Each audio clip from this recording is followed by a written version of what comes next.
sangkatauhan, purihin ang Panginoon.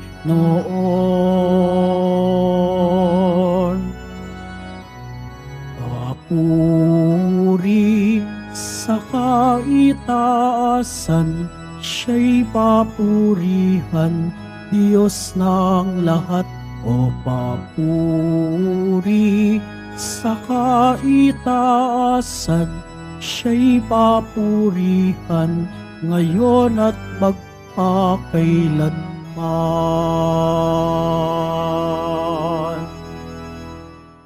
Sa ngalan ng Ama at ng Anak at ng Espiritu Santo, Amen. sumainyo ang Panginoon. At sumaiyo rin. Mga kapatid, aminin natin ang ating mga kasalanan upang tayo'y maging marapat gumanap sa banal na pagdiriwang. Tayo pong lahat, inaamin ko sa makapangyarihang Diyos at sa inyo, mga kapatid, na lubha ako nagkasala sa isip, sa salita, sa gawa, at sa aking pagkukulang.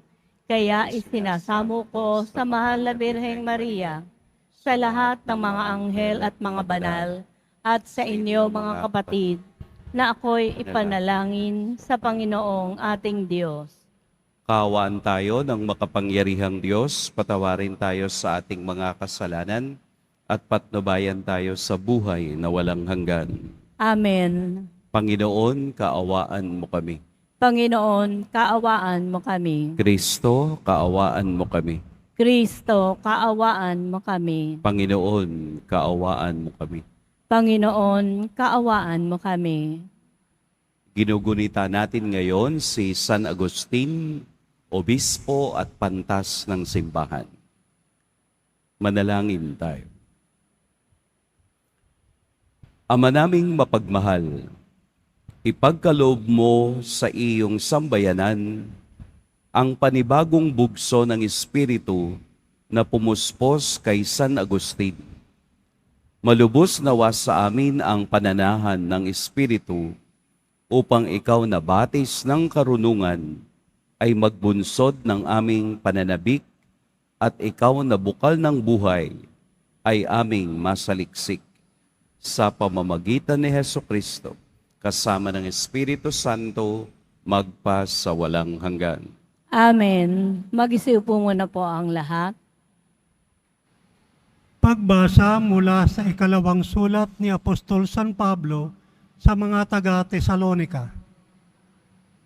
Mga kapatid, niuutos namin sa inyo sa pangalan ng Panginoong Hesukristo na layuan ang mga tamad at ayaw mamuhay ayon sa mga tagubilin namin sa inyo. Alam naman ninyo na dapat ninyong tularan ang aming ginagawa. Hindi kami nahiyang magtrabaho nang kami nariyan pa. Hindi kami tumanggap ng anumang bagay, kanino man nang hindi namin binabayaran. Nagpagal kami araw-gabi upang hindi maging pasanin ng sino man sa inyo. Ginawa namin ito dahil sa wala kaming karapatang maghintay ng inyong tulong, kundi upang kayo'y bigyan ng halimbawang dapat sundan.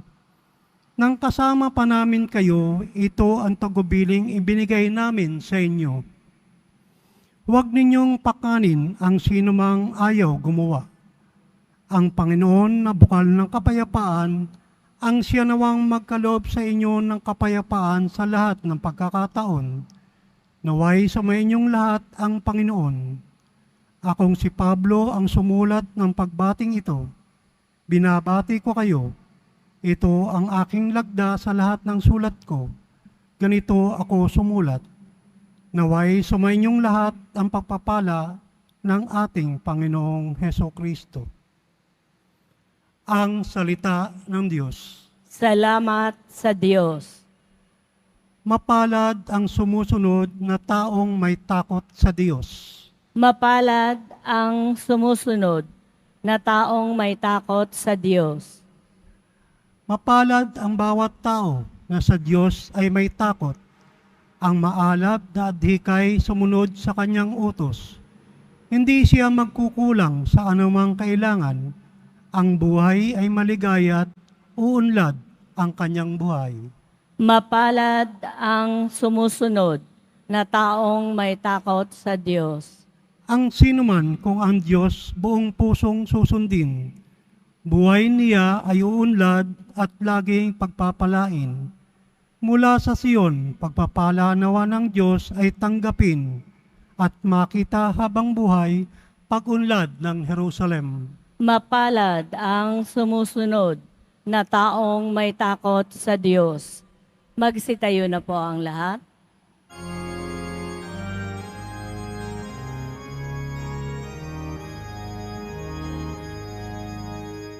Hallelujah, Hallelujah,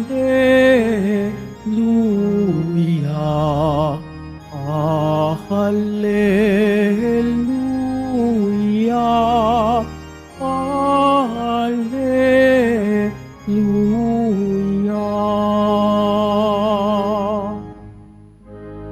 Lubos na magkatamasa ng pag-ibig ng Diyos Ama,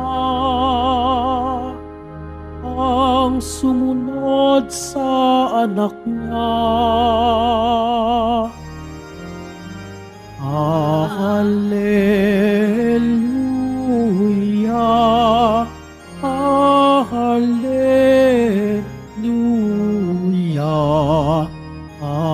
Hallelujah,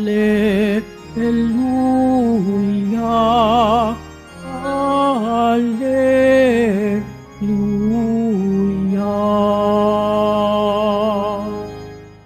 Sumainyo ang Panginoon.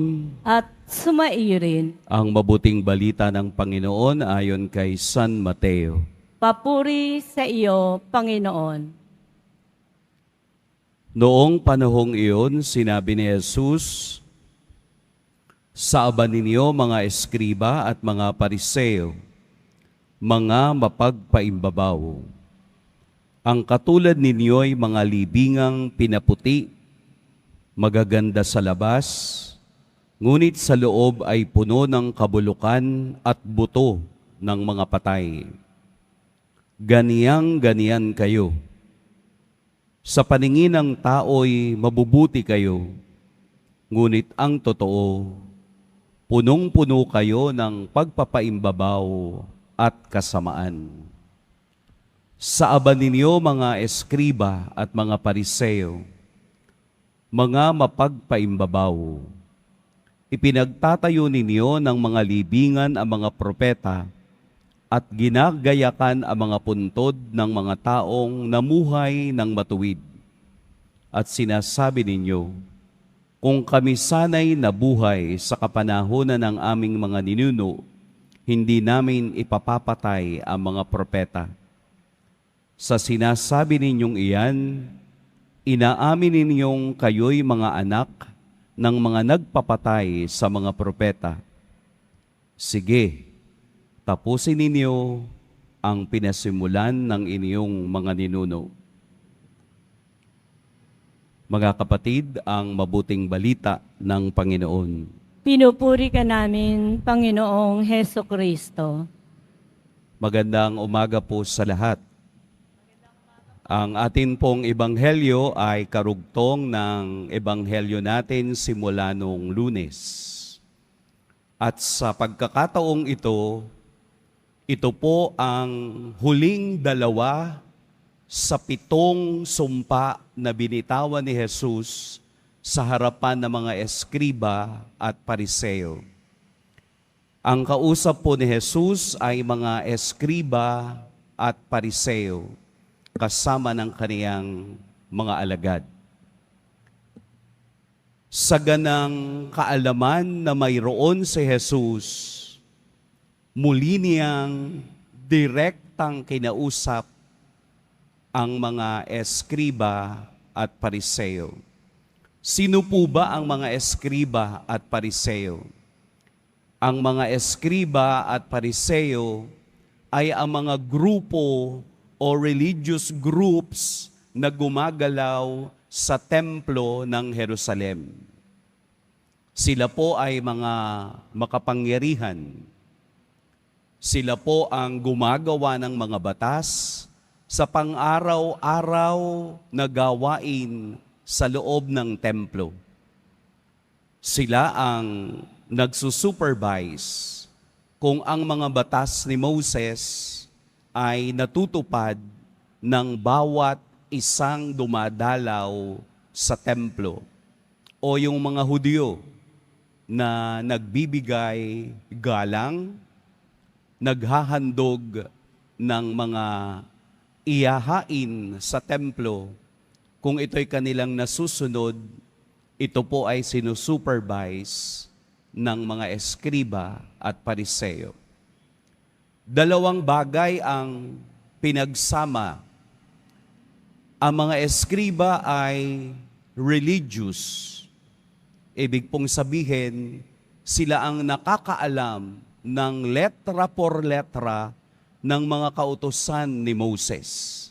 Ibig sabihin po, napakatagal ng kanilang pinag-aralan at napakalalim ng kanilang kaugnayan sa mga salita noong panahong iyon. Sila po ay religious. Ibig sabihin, sila ang nangunguna sa lahat ng kanilang mga liturgical acts inside the temple. Ang pag-aalay, sila ang nangunguna. Ang pagsamba sa Diyos, sila ang nangunguna. Kung tutuusin, sila yung figure na lagi nating makikita sa templo ng Jerusalem. They are religious.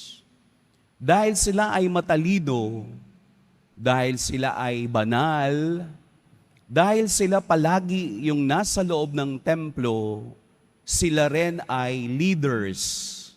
So pag pinagsama mo yung dalawa, they are religious leaders. Sila ngayon ang figure ng templo. They represent kung anong klaseng templo sa Jerusalem ang tunay na pinupuntahan ng mga tao. Pero sa ganitong pagkakataon, 7 sa mga sumpa ni Jesus ay nakatuon sa kanila. Ngayon po ay napakinggan natin sa Ebanghelyo ang huling dalawa. Ang una ay para kayong mga libingan na mapuputi, makikinis sa labas, pero sa kalooban ay punong-puno ng mga buto ng bangkay. Ang ikalawa, nagtatayo sila ng mga images ng mga propeta, pero ang mga propetang kanilang itinayo ay pinatay naman ng kanilang mga ninuno dahil hindi sila naniniwala na ang mga propetang ito'y ipinadala ng Diyos. Eskriba at pariseo na umiikot sa buhay ni Jesus. Mas madalas po, tayo ay parang eskriba at pariseo. Mas madalas, para din tayong mga libingan na malilinis sa labas, pero punong-puno ng bangkay sa kalooban. Ang gustong iparating ni Jesus ay matuto sila sa katotohanan ng pananampalataya na ang taong kaharap nila na nagpapakita kung ano ang katotohanan ng kasulatan ay napupuno sa pamamagitan ng salita at gawa ni Jesus. Si Jesus ang halimbawa ng paggawa na nakasalalay sa pananampalataya. Hindi yung hindi ka lang naniniwala, kung hindi gumagawa ka na naaayon sa pananampalataya. Ang mga eskriba at pariseo ay puro lip service. Magagaling yan sila. Kung inyong titingnan ang history ng mga pariseo at eskriba, sila'y totoong mga banal na tao.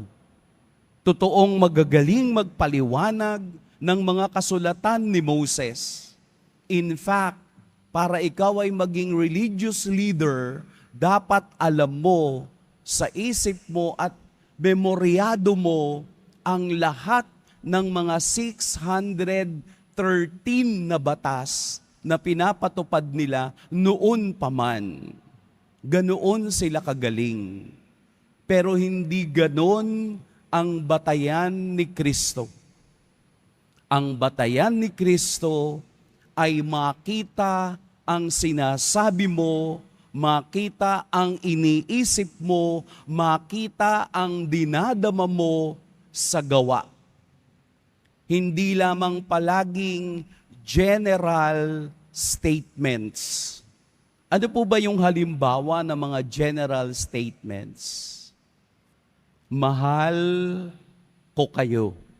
General statement yun. Kaya nung sinabi ni Jesus na mahalin mo ang Diyos ng higit sa lahat at mahalin mo ang kapwa gaya ng pagmamahal mo sa sarili mo. Walang ibang halimbawa kung hindi ang kaniyang pagkamatay sa krus na ipinakita ang kaniyang pagmamahal. We need to learn the hard way. Ito ang gusto ni Jesus. Learning life, learning our faith the hard way. Bakit po? Para matuto tayo kung papaano hawakan ang buhay na ibinigay ng Diyos. Hindi natin ibibigay ang buhay na parang isang cheese cupcake, kainin mo, masarap yan. No, you have to learn kung papaano lutuin yung cheese cupcake na yan. Huwag kayong manghinayang magturo the hard way sa ibang tao. Dahil ang pananampalataya ay hindi lamang yung bagay na gusto nating marinig. Hindi lamang yung magagandang bagay na gusto nating marinig sa iba. Kung hindi kailangan din nating marinig yung mga bagay na nakakapagpabagabag sa ating kalooban upang makita natin ang katotohanan. Hindi pwedeng puro papuri ang ating matatanggap. Kailangan ding mayroong stronger words para tayong lahat ay matuto sa katotohanan ng buhay. Ito si Jesus. Ang kaniyang salita ay nakapag-shaken up, nakapagpaalog sa kaisipan ng mga eskriba at pariseo. Ano ang response ng mga eskriba at pariseo sa mga salita ni Jesus? Galit. Nagagalit. Galit na galit kay Jesus. Hindi ba ganun din naman tayo? Pag nagsalita tayo sa ating mga anak ng bagay na medyo masakit, na medyo totoo, nagagalit ang mga bata. Ano ang response sa mga bata? Maglayas, maghanap ng kakampi, pupunta sa barkada kasi pare-pareho silang pinagalitan tayo, magkampihan tayo. Awayin natin ang ating mga magulang. But they never realize na minsan they need to learn the hard way. Turuan po ninyo Turuan po natin. Walang mawawala kung minsan sa isang araw, gugutumin nyo ang mga tamad. Walang mawawala kung sa isang araw hindi nyo bibigyan ang mga taong palaasa. Walang mawawala kung ang ibang tao na nangangakong hindi tumutupad ay tuturuan natin ng leksyon. Sapagkat ginawa na ito ni Jesus bago pa natin gawin. Let us learn to love the hard way. Huwag tayo puro bigay. Turuan din nating magbungkal. Sapagkat hindi pwede na ang taong palaasa ay palagi nating pagbibigyan. We are giving this service to them. Hindi talaga natin tinutulungan. Tinotolerate natin ang katamaran. Paano, Father, mahal ko? Nagmahal din si Jesus, pero habang siya'y nagmamahal, siya'y nagtuturo ng katotohanan. Let us embrace yung pagkakataong ibinibigay ng Diyos na pinahaharap tayo sa realidad ng buhay. Baka katulad din tayo ng mga eskriba at pariseo na malilinis sa labas, nagniningning, pero ang ating kaluluwa ay inuuod ng kasalanan. Kaya ang simbahan na itinatag ni Kristo ay mayroong sakramento ng kumpisal upang ang panglabas at ang pangloob na katauhan natin ay magiging malinis bago tayo humarap sa Kanya sa banal na Eucharistia. Huwag po nating sayangin ang pagkakataong tayo ay inaalog ng Diyos sa araw na ito. Baka tayo ay mga nicho na sinasabi ni Jesus ngayon. Kunin natin ang pagkakataong madama at mayakap ang pagmamahal at awa ng Diyos sa araw-araw ng buhay. Bukas po ang ating simbahan sa pangungumpisal.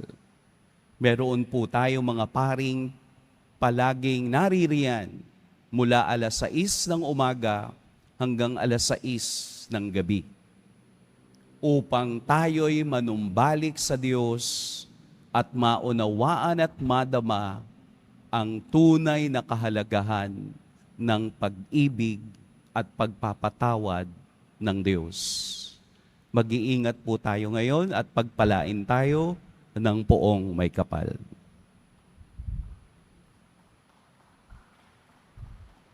Magsitayo na po ang lahat.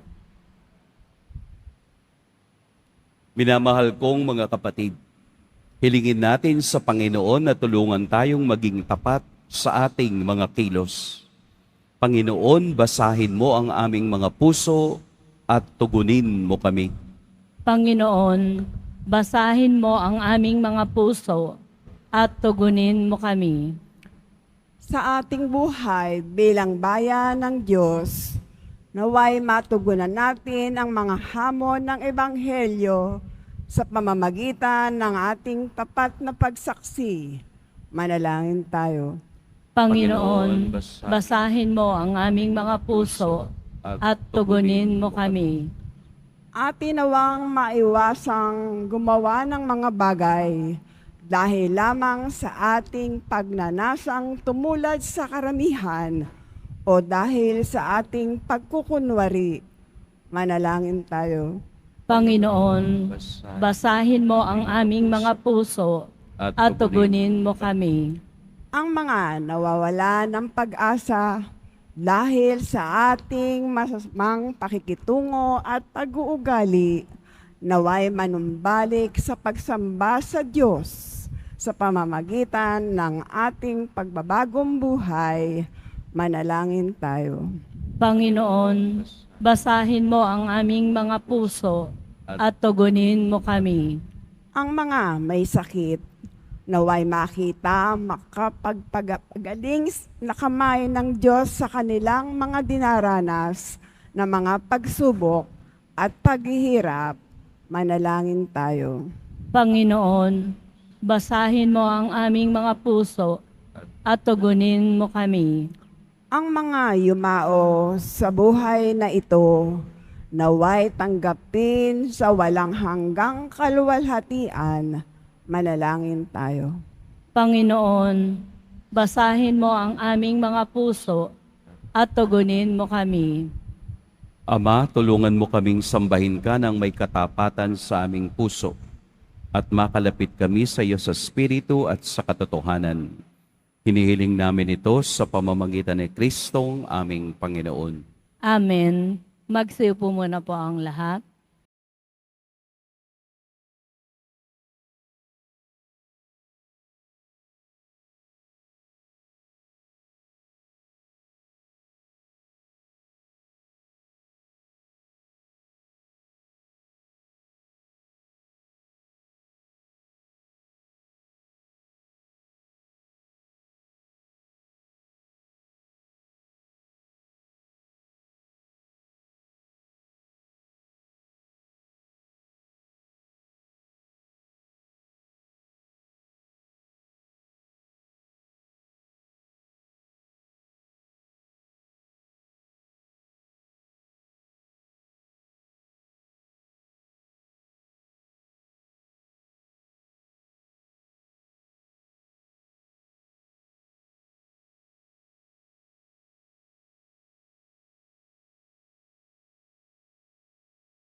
Magsitayo na po ang lahat.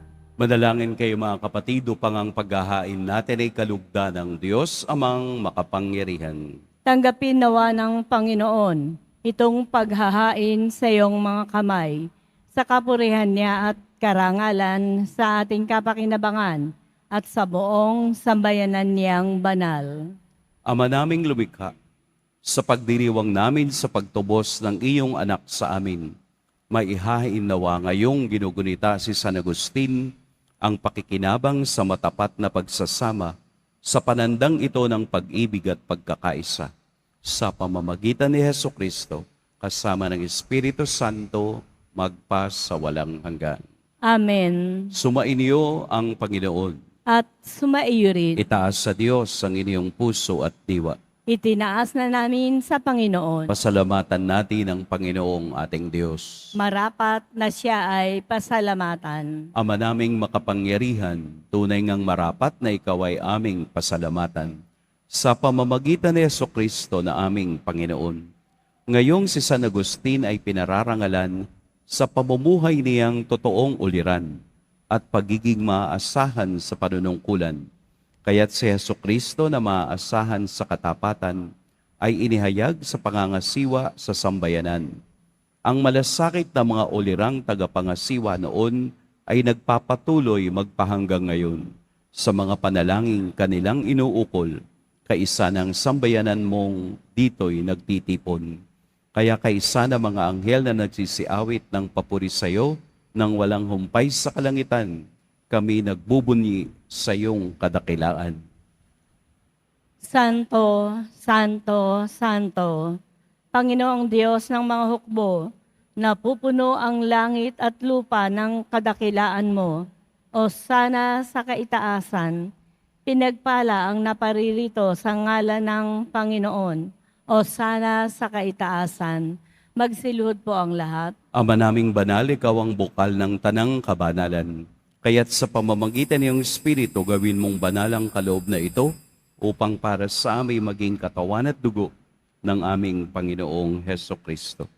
Bago niya pinagtiis ang kusang loob na maging handog, hinawakan niya ang tinapay, pinasalamatan kaniya, pinaghati-hati niya iyon, iniabot sa kaniyang mga alagad at sinabi, tanggapin ninyong lahat ito at kanin, ito ang aking katawan na ihahandog para sa inyo.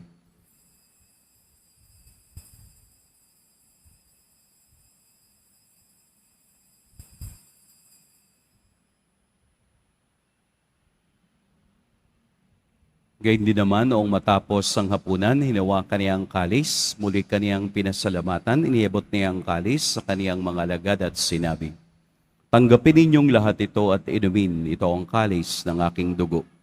Nang bago at walang hanggang tipan ng aking dugo na ibubuhos para sa inyo at para sa lahat, sa kapagpapatawad ng mga kasalanan. Gawin ninyo ito sa pag-alala sa akin."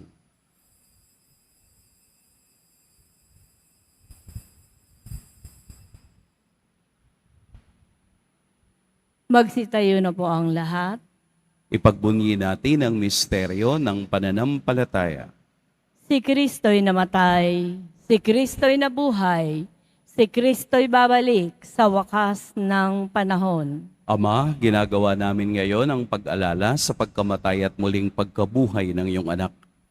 Kaya't iniaalay namin sa iyo ang tinapay na nagbibigay buhay at ang kalis na nagkakaloob ng kaligtasan.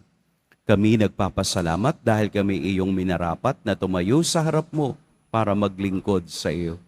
Isinasamo namin kaming magsasalo-salo sa katawan at dugo ni Kristo ay mabuklod sa pagkakaisa sa pamamagitan ng Espiritu Santo.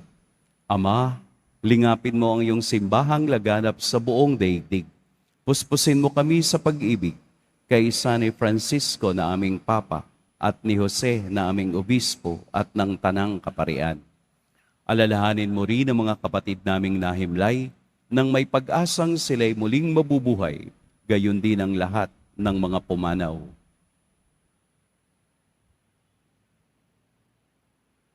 Kaawaan mo sila at patuloyin sa iyong kaliwanagan. Kaawaan mo at pagindapating kaming lahat na makasalo sa iyong buhay na walang wakas.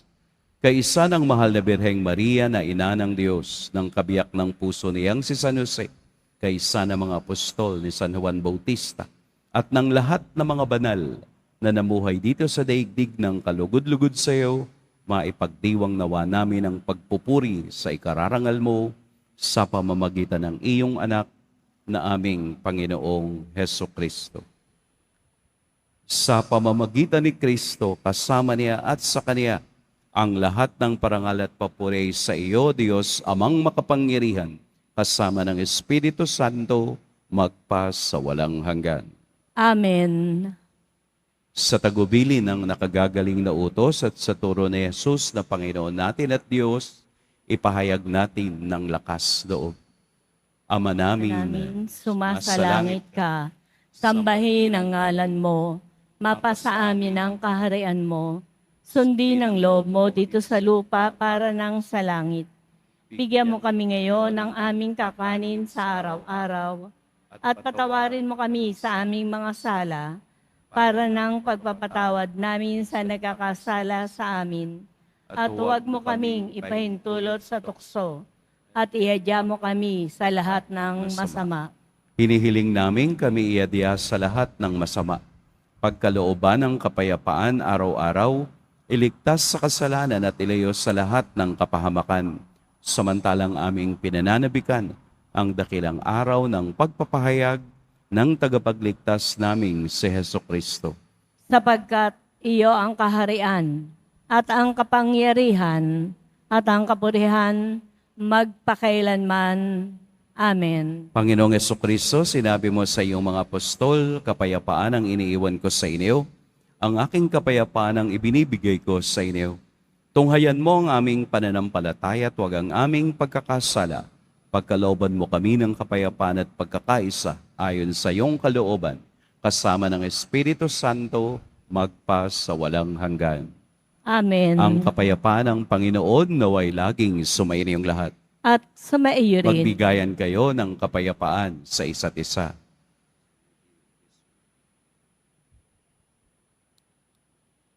Kordero ng Diyos na nag-aalis ng mga kasalanan ng sanlibutan, maawa ka sa amin. Kordero ng Diyos na nag-aalis ng mga kasalanan ng sanlibutan, maawa ka sa amin. Kordero ng Diyos na nag-aalis ng mga kasalanan ng sanlibutan, ipagkaloob mo sa amin ang kapayapaan. Magsilhod po ang lahat. Ito ang kordero ng Diyos, ito ang nag-aalis ng kasalanan ng sanlibutan. mapapalad ang mga inaanyayahan sa kaniyang piging. Panginoon, hindi ako karapat-dapat na magpatuloy sa iyo, ngunit sa isang salita mo lamang ay gagaling na ako.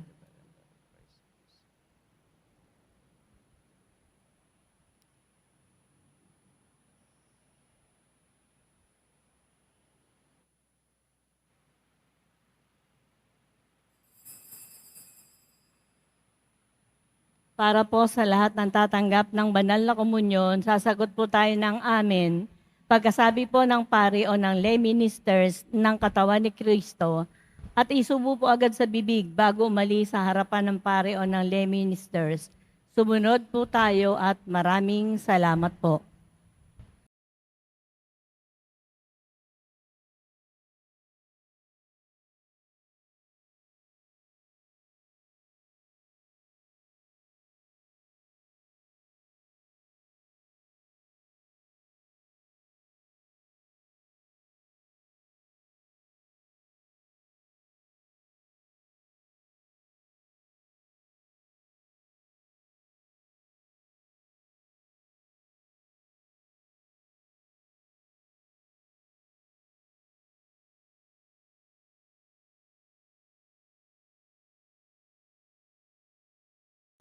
Magsitayo na po ang lahat.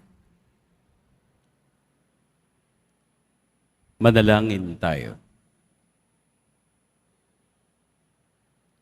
Ama naming mapagmahal, ang pakikinabang namin sa hapag ni Kristo ay magpabanal nawa sa amin upang kaming mga kaanib niyang tumanggap sa Kaniya ay maging talagang siya sa pamamagitan din niya kasama ng Espiritu Santo magpa sa walang hanggan.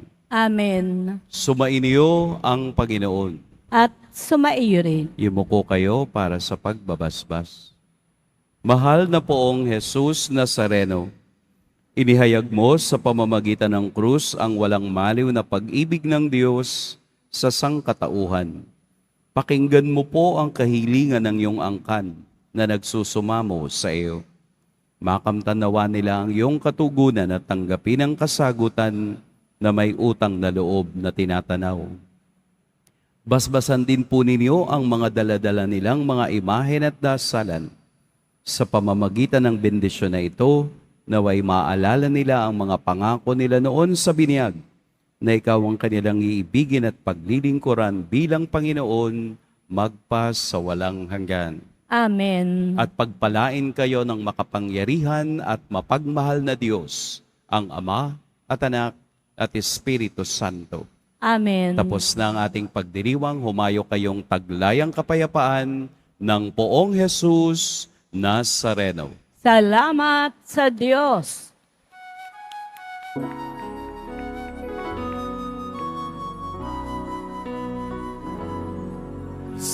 Padre Jesus Nazareno, sinasamba ka namin.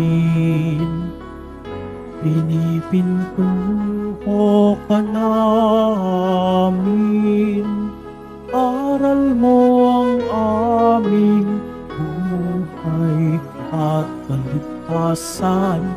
Nuestro Padre Jesus Nazareno, iligtas mo kami sa kasalanan.